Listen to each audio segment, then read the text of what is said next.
Happy politics, and welcome to another Tuesday edition of BC Poly Hot Stove during this snap pandemic election. My name is Maclean K. I'm the editor-in-chief of the Orca, and joining me in a socially distant manner, a man who did not coordinate church with me today. Yeah, it's Jordan Bateman, VP Communications, ICBA, live in Metrotown, and more importantly, fan of the 4-0 Green Bay Packers. Sorry, Seahawks fans, the best team in the NFC is at Lambeau Field. I don't know that I'm with you on that one. Scored more points, let in fewer points. Come on. I mean, they played Atlanta. That's yeah. Who Seattle played? A bunch of bums and stiffs. Fair enough. I'm not even a Seahawks fan. You're getting me dragged into this. Of course, my Broncos are 1-3 and only won because they played an even worse team. So yeah, let's not talk about football anymore. It's always yes, no, exactly. Let's talk about the other blood sport that's gripped the nation. I mean, it's a target-rich environment today. Last week we were saying, the it was boring. We were saying we're sort of looking around for things to talk about. Today, it's an embarrassment of riches. Let's start with a subject that I know is near and dear to your heart, the still not yet built replacement for the Massey Tunnel. Back in the news. The BC Liberals basically, and I'm going to oversimplify here, basically said they're just going to continue on with their original plan if reelected, which is the 10-lane bridge. The NDP said, whoa, that would be irresponsible. That would be a delay to the project that is not actually started. And it wasn't a great argument. I mean, I'm oversimplifying, but I think that's pretty much it. Am I wrong? No, you're not wrong. Rob Shaw had a hilarious tweet yesterday about Ravi Kahlon, who got sent out to spin this thing, basically saying, not quite in these words, but, Ravi will make a great cabinet minister because often you have to leave your brain at the door before you can go out there and spin for folks.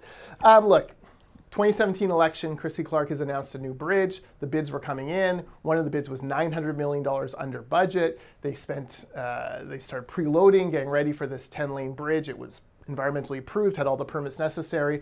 Literally, they would get reelected, pull the trigger on the contract, and go. Then the NDP and Greens colluded and took power, and the NDP, out of mainly spite, canceled the bridge, thus stranding folks in traffic again. Claire Trevina said it needed more study. This is a project that's had 13,000 pages of study, something like 120 studies. The city of Delta was like, please just build the thing, please. It's an earthquake death trap. But no, they decided to stall, and they have stalled for 3+ years. Still no business plan, still no permits even been filed for, still no plans to what they would build, tunnel or bridge, nothing. So it was, as the pundits like to say, a bit rich to see Ravi Kahlon come out yesterday. The Liberals said, look, we're going to go back to the old plan. We've still got the permits are still good. We can get this bridge going within months of switching gears. And then Ravi Kahlon came out and said, no, you can't do that. You'll delay our delayed project because it's delayed and you're going to delay the delay. And he sounded like a fool. No offense, Ravi, you're smarter than that, but you got handed bad message box from your boss. It was just another kind of, in an election campaign where the NDP's Achilles heel is they stretch the truth, sometimes outright lie. This was another example of them just really, really stretching the truth and misleading the public. Two reactions. The first is to grab on something you just said. I mean, I actually almost felt bad for Ravi in that situation because it was pretty indefensible. It was, you're going to delay the delay. It was, you could tell that he knew. Yeah. You could see that little. Before he started talking, you're right. Rob's tweet was correct. Sometimes you have to check your brain at the door. The other thing is, can you imagine a world in which the situation was reversed and the NDP were not the ones arguing for a plan that is against the express wishes of the local First Nation? The local First Nations do not want another tunnel. Nope. It's disruptive for an already endangered salmon run. We had a couple great articles in the Orca this summer about, near apocalyptic salmon returns this year. Digging a tunnel is not a good idea. The local First Nations are on board with the bridge. So setting all the economic and transportation and infrastructure arguments aside for the moment, one of the things that got pointed out in a couple of the media interviews this week is, look, if we go back to the bridge idea, or sorry, the tunnel idea, we're talking at least 10 more years of litigation at a minimum, which we probably lose. Yeah. Plus violating the spirit of UNDRIP, which is one of the very important, the United Nations Declaration on the Rights of Indigenous People, proudly supported by the NDP until it becomes inconvenient for them, and then thrown by the wayside, much like Indigenous candidates in Stikine. Just dumped whenever it's necessary to get your buddy Nathan Collin some paying work. You went there. I went there. Look, it's garbage. Like, either you're, if you're for UNDRIP, come on, be proudly for UNDRIP and do what, work with the Indigenous peoples in various projects to make it happen. And, this is a band that said we will, support a bridge. It's got all its environmental permits. It's got its environmental permits because the footings are outside the river, which is good because you don't want to be touching the river as little as possible. Like, they did all the spade work for this. And then the NDP just canceled it because, well, it was Christy Clark's project. There was really no reason for it, except John Horgan's vanity. He didn't want to have something that could be named after Christy Clark, 20 years from now. I mean, I don't disagree. The NDP from day one kind of struggled for coming up with a good public reason not to move forward with the bridge. $900 million under budget. Like, just stop and think about that for a second, folks. $3.5 billion budget envelope. The bids were coming in at $2.6 billion. So, and that was before the government sharpened its pencil and said, well, maybe we, $900 million under budget. So it costs $100 million to stall the project, and cancel as the NDP did. Plus, we're losing that opportunity cost of $900 million. That's a $1 billion boondoggle for no other reason than, John Horgan wanted to punish, wanted to take away a piece of Christy Clark's legacy. Well, who cares? The commuters in that tunnel don't care who built the thing. They just want it built. And now we're delaying it. It'll be a decade of delays if the NDP are reelected. And it's a shame. That bridge today would be 2/3 built. We'd be heading very quickly to an opening in late 2021, early 2022. And we'd have $900 million extra in our jeans that we didn't expect. That's exactly right. Good.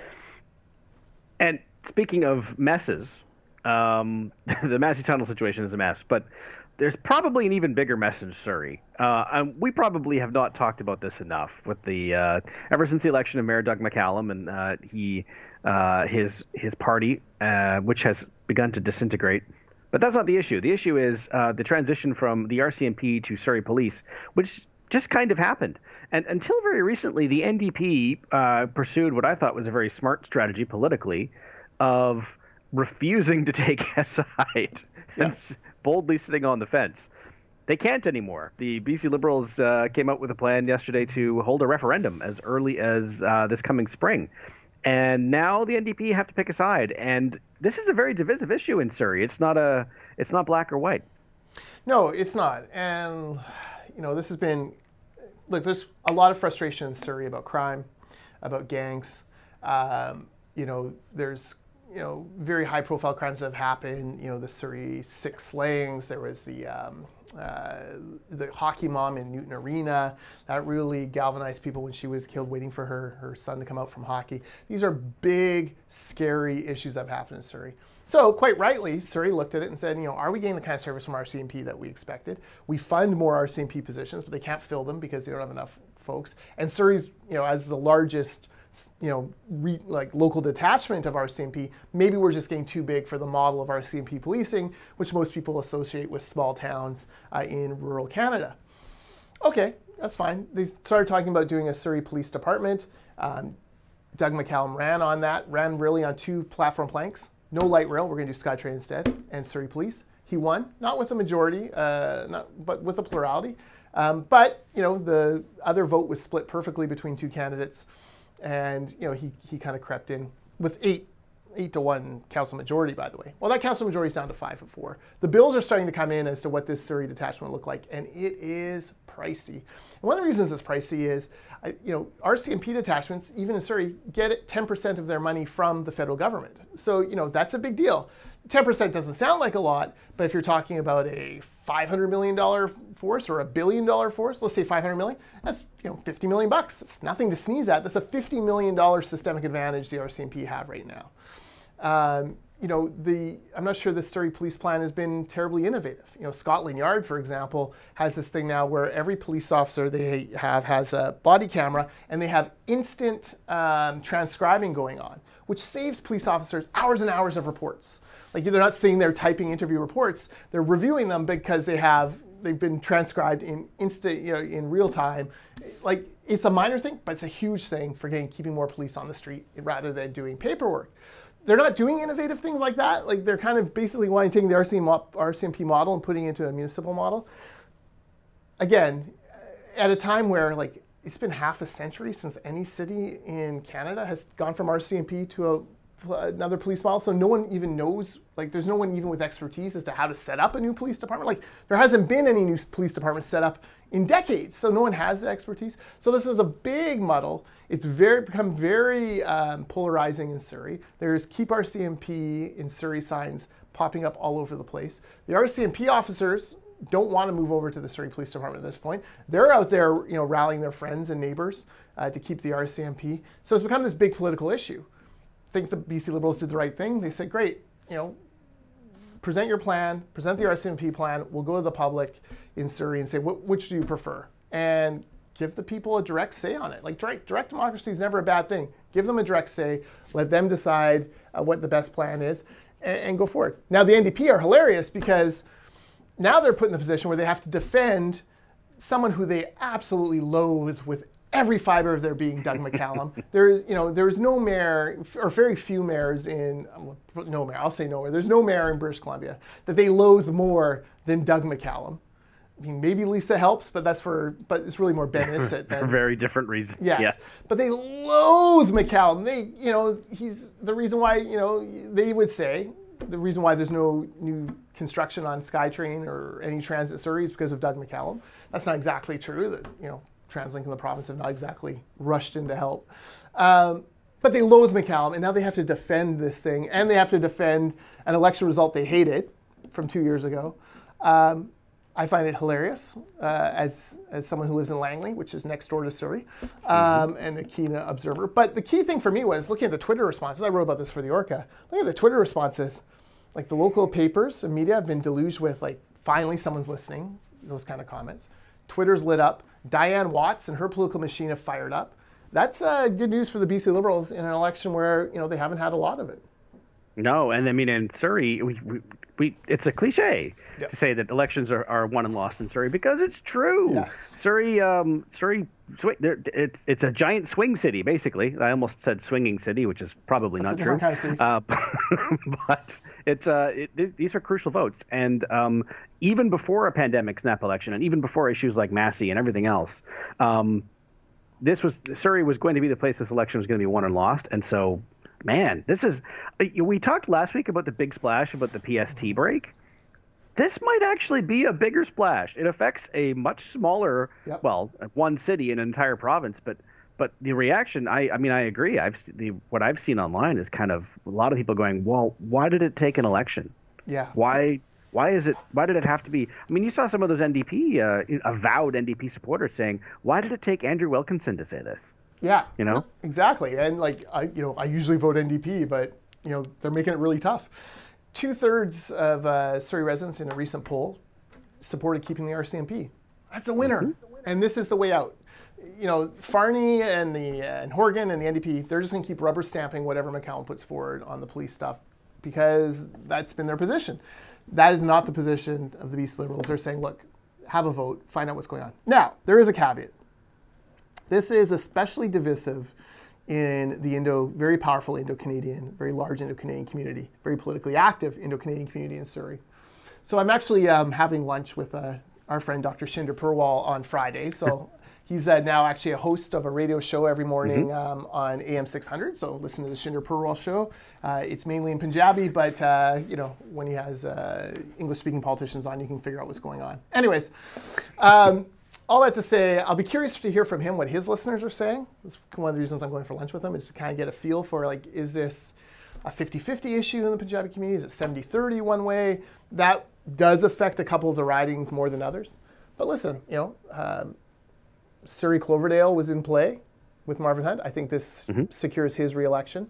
I don't think Cadeau and Trevor Halford were in much trouble in their 2 ridings. But that secures them. But it also puts, very interestingly, Gary Begg, former RCMP officer, now in an MLA, puts his seat in play, puts Ginny Sims' seat back in play. Maybe even Harry Baines and Jack Brawers. I think those are slightly longer shots. You would need the polls to really constrict. Yeah. But you flip one of those 2 seats, or both, the math to a majority gets a lot harder for the NDP.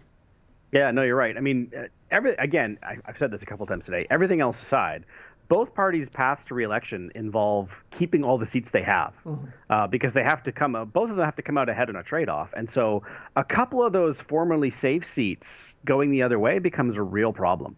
Because, I mean, we can all come up with the same list of 5, 6, 7 swing seats that are swing seats in every election. But if a couple of those quote-unquote safe seats go the other way, man, it gets tough. And again, a wild card like a Surrey police referendum, if it does bring some of those normally safe seats into play, this election just got a lot more interesting. Yeah, look, Surrey's a weird, Surrey's a different kind of community than most of the others across the. Number one, it's growing rapidly. It's going to catch Vancouver within 15 years for population. Number two, because of the agricultural land reserve, it has very distinct communities, each with their own concerns, which is, makes it difficult to get a message out to the whole of Surrey, even though that's the way their media is structured. But this is a message that does get out to everywhere. It's as important to someone in Clayton as it is in Whalley, as it is in Fleetwood, as it is in Guildford. So that is a very powerful thing. The Massey Tunnel, the NDP's steadfast refusal to move anything on the Massey Tunnel, that's another, especially for commuters, that's another important issue in Surrey. So the NDP suddenly are on the wrong side of 2 of those issues. I'd argue 3, because they haven't built a single SkyTrain station in their 3 years in power. So now they're on, 2.5 issues they're wrong on. These things start to add up. I would also say this: Surrey is very much a working class community. Very much, I think most of it, retired folks in South Surrey, maybe a little bit higher. But generally speaking, a lot of blue collar folks who are very concerned about their jobs, many of whom have been out of work. A very young community, lots of people under age 35 in Surrey. There's a 30% unemployment rate for people under 25 in this province. So there are these things, and it's a very entrepreneurial community, mainly powered by their very strong immigrant presence. And small businesses have been put through the ringer. And I'm not sure anyone looking at the NDP's plan is going, boy, small business is going to bounce back fast. If you feel like you're paying too much taxes, the BC Liberals have a plank for that. If you feel like they're not listening to the needs of small business, well, they stood with you on employer health. Like, there's little things along the way that could lead to flipping those seats for the Liberals. Yeah, well, and we should mention a Justine Hunter story from, I want to say yesterday, saying that some of the COVID aid for small businesses is not getting through. And she said, the report said that there are internal documents saying that it'll have to wait for a new cabinet. Now, Horgan has denied this, saying there's processes in place and the money's there, but the Globe and Mail is standing by its report that the election has, in fact, delayed some badly needed small business aid. Maclean, who has lied more recently or broken promises more recently? Justine Hunter of the Globe and Mail, esteemed reporter, considered one of the finest reporters in this province, or John Horgan, who tore up the CASA agreement, looked Sonia Furso in the eyes 3 years ago, said he wouldn't go to election until the fall of 2021, and lied. I'm going to take Justine's word on this. She also is a little bit more neutral in this. Doesn't have as much on the line as John does, so I'm not sure. I always find it funny when hacks and politicians argue with the media. It's like arguing with the referee. It never works. Like, what are you doing? Very limited. Like, the fact that we can name like 3 times where referees maybe change their position down the road. Burke, with the Sedins being covered, by the Detroit Red Wings comes to mind. The fact we can name these things tells you how rare it is that the refs actually, change. The media, this just, basically calling Justine Hunter a liar, ain't going to win you points with the media, who already, like yesterday, every single paper, the Province, Sun, and Globe, I'm sorry, I don't see the TC, they had anti-NDP stories on their front pages. So, the media honeymoon is over. I think Horgan realizes it, and maybe that's why he's a little bit more ready to carve up Justine Hunter for what was an accurate report. Well, it would be a shame if it's a shame if it is true, because I mean, we talked about this from the beginning, is that there's no reason to have a snap election now, and if it's going to cause delays with some of these things, the timing with the small business cliff and the when the tax payments are due is it's if a small business goes out of business because of this, that would be, I don't even have the words, a tragedy. Yeah, look, these are people's livelihoods on the line. Sometimes we talk about small business and you think of it, well, it's the engine of the economy and 80% of businesses are small businesses. And it's easy to again think of it as a nebulous block. Every single one of those small businesses is a person putting their life savings on the line, investing in a dream, hiring folks and making commitments to them. And when they're snuffed out through no fault of their own, we've talked about this many times, through no fault of their own, through no fault of their business plan, but because of a worldwide recession caused by COVID, and then the lack of responsible action and quick action by the provincial government that shut them down, that's a tragedy. And it's a personal tragedy being replayed over and over again as these small businesses kind of flick out like lights on a porch. In about half an hour, 34 minutes, I should say, the NDP are going to come out with their election platform.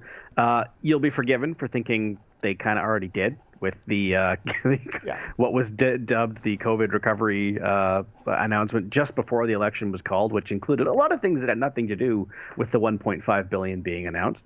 And so that might have been a bit of a dry run, and we'll see.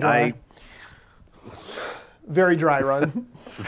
But that didn't go over very well. It was a lot of contradictory information. I've never seen media as hostile with the GCPE staff assigned to answering the questions. I mean, they couldn't answer the questions, and it wasn't any of their fault. It was, I mean, they were nominally there to respond to questions about a $1.5 billion pandemic relief package, and they were including federal funding. They were including long ago existing things. It was clearly here's what we've done for you over the past 3.5 years, and so they were put in this impossible position. I felt bad for them. Today, they have none of those restraints.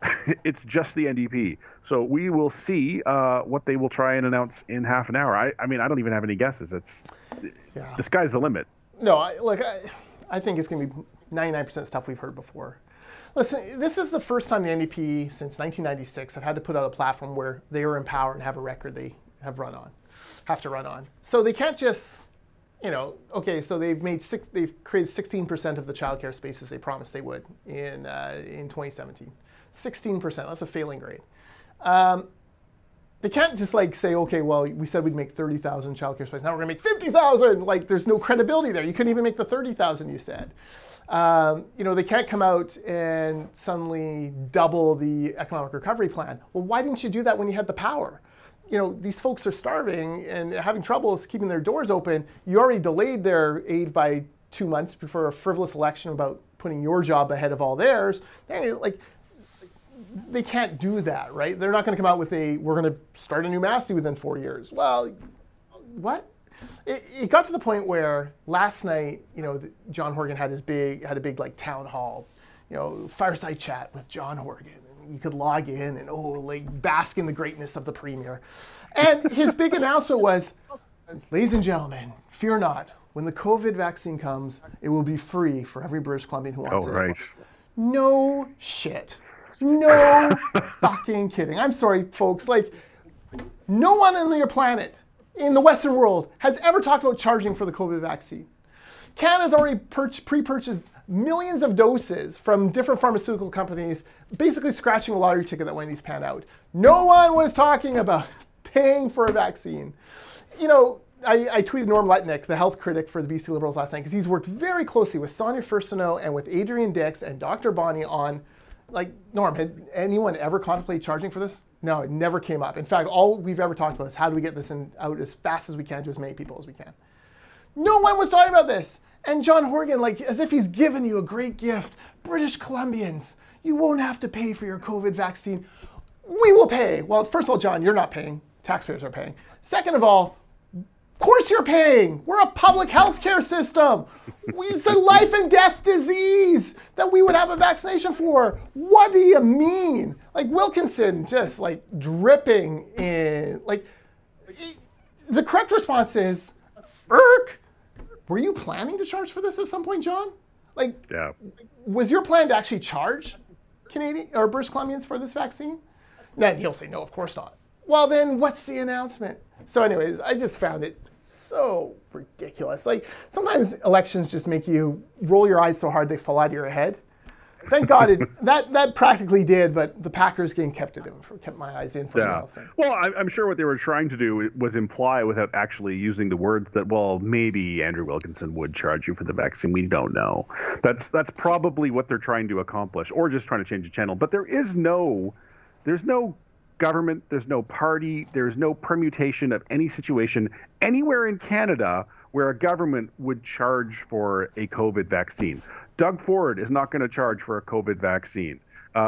If Rachel Notley was premier in Alberta still, she would not charge for a COVID vaccine. If Sonia Furstenau would not charge. In their wildest fever dreams, where the BC Conservatives assume power in this province, they would not charge for a COVID vaccine. Literally nobody would. Yeah, it was so disingenuous. Now, if I was Andrew Wilkinson, I'd be like, there's only one of us who's ever given a vaccination, John Horgan. It ain't you. So shut up. It's a life and death disease that has crippled our economy and shuttered us. The cheapest thing we're going to do in this whole process of trying to pull ourselves off the mat from COVID is vaccinate everyone. That's right. The whole flu thing this fall is, yes, it's about protecting us from the flu, but more importantly, it's about a dry run, to use your word, a dry run for a COVID vaccination. How many doses can we get out? How quickly? What works? What does? It was so cynical. It's the kind of politics where you just want to, come on, Horgan. I'm not your biggest fan, but even I think you're better than that. It's just such gutter, stupid politics. But, I can just see their little war room all crackling. Oh, we got a town hall. Let's have an announcement. We're going to save everyone from COVID. Oh, yeah, it'll be great. Give me a break. Yeah, I almost felt bad. You know who I also felt bad for was Adrian Dix, because he's kept very quiet this election campaign, and for good reason, I think. And he's also in a very safe seat. But I mean, that his skin is crawling with the implication that maybe possibly there was a universe in which they were considering charging, because if they're announcing they're not going to charge, it at least implies that at some point they thought, well, maybe just a nominal fee to help cover the costs. That he hates every second of that with every fiber of his being. And I imagine he will stay quiet. Yeah. Look, I zipped through, I did a quick search for COVID vaccine Canada free or pay. There was not a single article I could find where anyone, not Theresa Tam, not Justin Trudeau, not John Horgan, not Adrian Dix, not Dr. Bonnie, not, I forget her name in Alberta, apologies, but none of them ever contemplated charging for this vaccine. Because it's life and death. People are dying of this disease. If we have a vaccine, of course we're going to give it for free. It was so ridiculous. It's a low point for this campaign, which is saying you might be. I was going to say you might be right. Aside from the first week when we were still getting a new story every day about when it was decided and when and why we're having it. It seems like a month ago. Yeah. But one last thing we should talk about before, and we will probably have at least 2 more shows beforehand. But a week from tonight, I think. I hope I have my math right. Is the TV debate? Debate night. Debate night. Yeah. You and I should talk about what we want to do with that. Maybe a live show after. I don't know. A post-game show.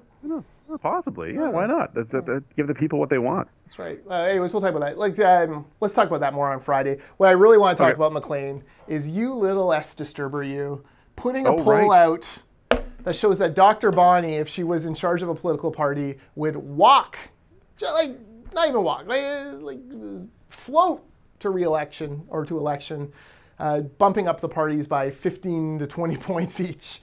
First of all, how could you dare politicize Dr. Bonnie? I can hardly believe it. Second of all, it was a great piece. I found it very entertaining. And I think in the back of a lot of people's heads are like, I wonder what would happen if Dr. Bonnie had run, or, how powerful is her brand? Right now, she's the best known brand in British Columbia, probably the most positive brand in British Columbia.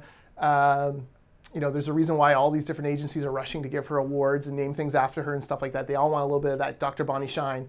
So I found it entertaining. If you haven't read it yet, folks, theorca.ca, you should take a look at that piece, because it's shocking how far she could boost a political party. Yeah, I mean, as we tried to make clear, it's purely hypothetical. It's just for fun. It was more, as you say, to get a good look into how strong her brand is, and maybe contrast that with some of the parties. But I mean, it was interesting to see how many votes she would apparently bring with her to all three parties.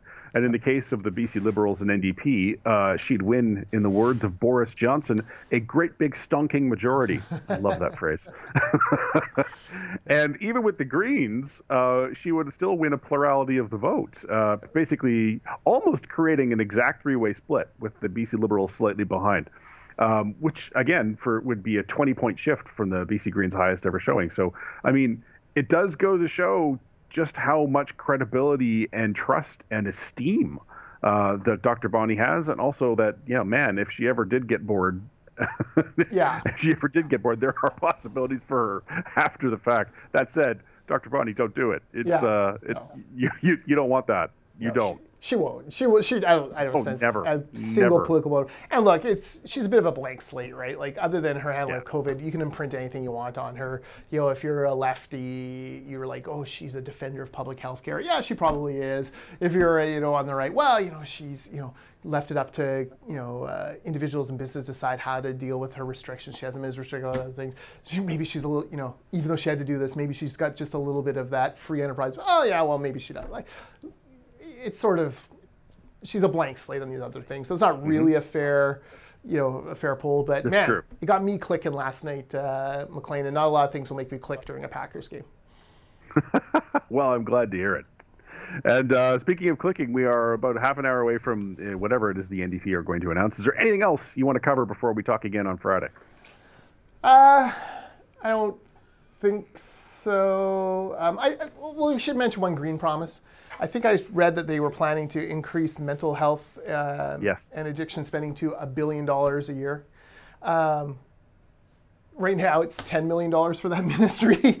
Premier's office gets 11. His number one priority gets 10 million. That tells you exactly what John Horgan's priorities actually were.